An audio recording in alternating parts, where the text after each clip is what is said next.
There are no plans to use Shazam in any upcoming DCU film. I guess Black Adam did change the hierarchy of power. What's up, guys? Eric here, and in this video, we're going to be talking about the future of Shazam in the DCU and what this could mean for some other characters pre-Superman Legacy. I saw this over on X, formerly Twitter. By the way, are you still going to call it Twitter or are you going to call it X? I don't know. I'm not really posting there anymore. It says Zachary Levi says he's still not been informed if he's continuing as Shazam in James Gunn's DCU. I don't know what the future holds because Fury of the Gods was not well received. I have no idea where we go from here. And that is an understatement. That movie did awful at the box office. Let's look at the numbers here. So the movie only made 133 million worldwide on 125 million budget. So that is pretty much a disaster. And there's a lot of reasons why this movie really didn't perform well, or a lot of excuses from people on why this movie didn't perform well. But regardless of that, it just seems like the movie did not resonate with fans. People weren't going out to see it. There's a lot of drama surrounding Zachary Levi at the time. This was pretty much right after James Gunn had made his announcement about these movies not being connected to the DCU and we're rebooting everything. And you know, Black Adam didn't do well. And this movie coming out so close to Black Adam, and it was a similar IP, a similar franchise of films, and in terms of like the comic book connection, I guess people just felt like it wasn't worth it to go see the movie because they're like, oh, Black Adam, whatever. I mean, even Henry Cavill couldn't get people to see Black Adam, so I guess that's the thing here. But look, the movie financially underperformed. I thought the movie was pretty good. I know other people thought the movie was pretty good, but it doesn't matter. At the end of the day, the studios look at the numbers and they go, is it going to do anything for us? And I don't think Shazam is. And so it seems to me like, and Paige and I have talked about this, whether or not we would ever see Zachary Levi as Shazam again in a future DCU project. And maybe, possibly, but look, we know the writer strike is going on. The actor strike is going on again. Shout out to all them. Get your money. So there's not a lot of negotiations or really any negotiations going on behind the scenes unless you're an independent filmmaker.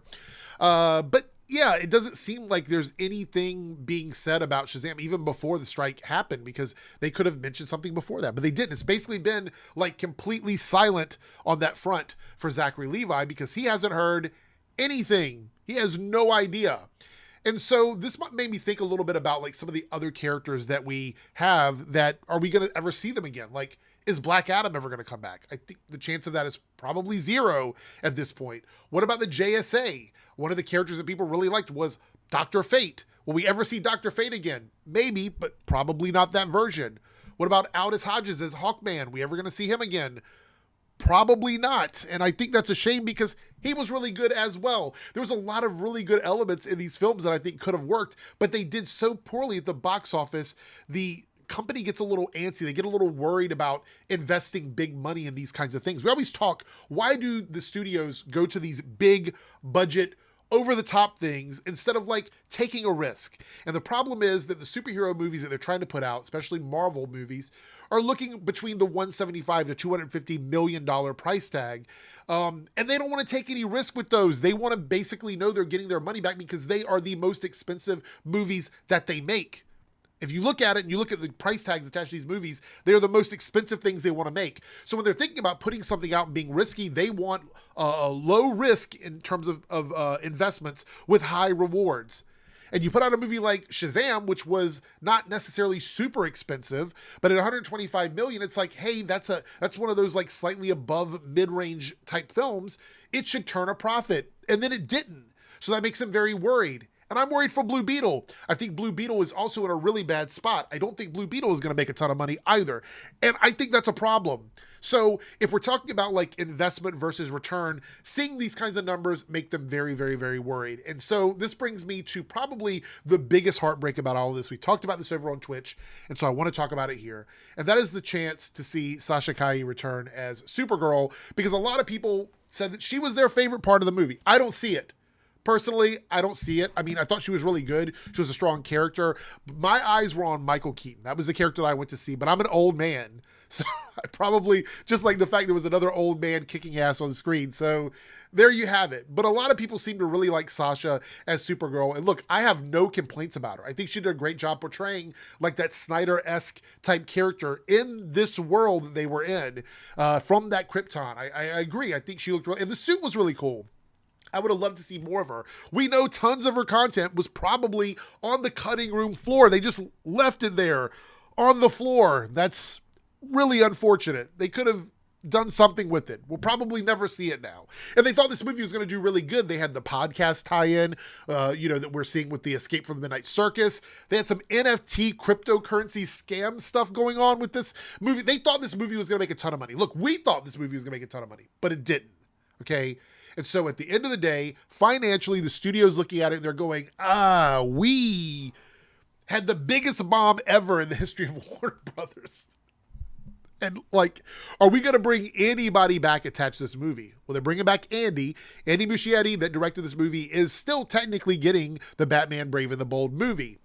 So is there a light at the end of the tunnel for Sasha? Could she break through and be part of that Supergirl movie that we know we're getting? And the answer to that is maybe. But look, if I'm thinking about from like a studio perspective and I'm looking at this and I'm going, hey, we're bringing in the director from this movie. Do we want to also bring in some of these actors associated with this movie into the new DCU and try and make it work? They may not feel the same way.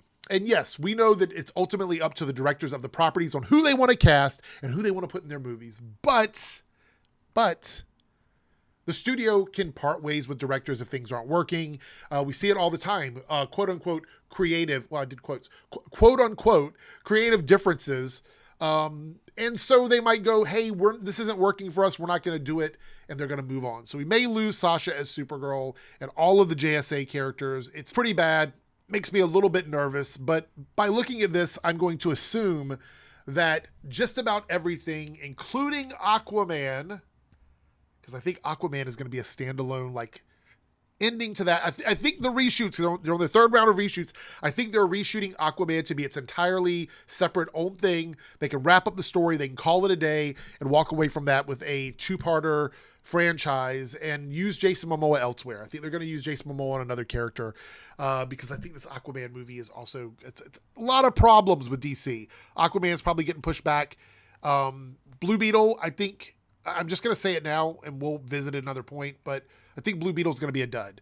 I'm looking at like the interest on my channel and other people's channel.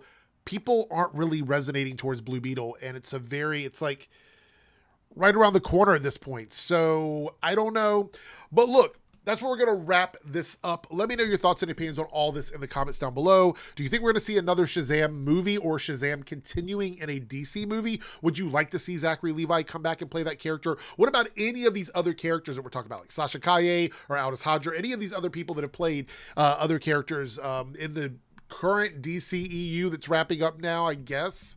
Still wrapping up because we don't know about Aquaman at this point. But let me know your thoughts and opinions on that all in the comments below. Bye.